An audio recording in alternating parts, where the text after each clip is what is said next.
Hey everybody, welcome to Perry TV. There appears to be an Iran deal, 60-day ceasefire. Anyway, let's listen in to Col.Douglas Macgregor.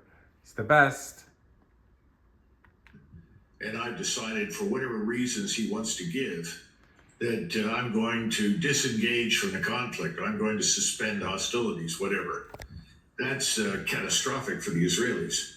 They're now trying to Gazify southern Lebanon with the goal of ultimately annexing it and making it part of Greater Israel. They still have a broader agenda.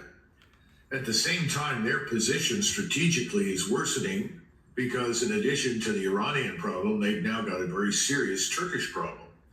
In a conversation I had this morning, someone who watches this carefully told me about a Turkish announcement that essentially talks about blue areas that the Ottomans controlled, that the Turks feel are effectively their territory in any case.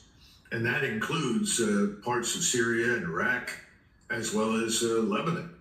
I think what we're going to witness in the near future is a growing Turkish interest in exploiting what happens in Israel for its own benefit. So the Israelis have effectively strengthened a potential opponent. And I think that's why Naftali Bennett mentioned that specifically when he said, once Iran is through and we've finished with Iran, we're going to have to deal with Turkey. The Turks are our serious enemies. Well, I think he's right. Colonel Macgregor knows his stuff.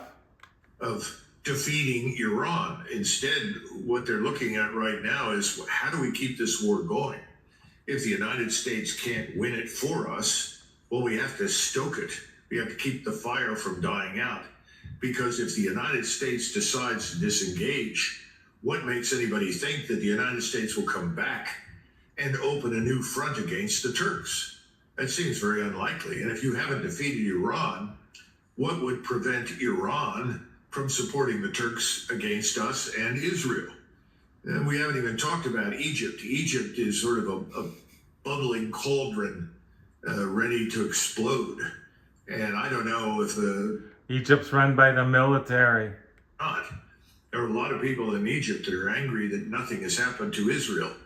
They feel that they've stood by and watched helplessly as millions of Palestinian Arabs, whether you like them or not, doesn't make any difference to the Egyptians, have been murdered.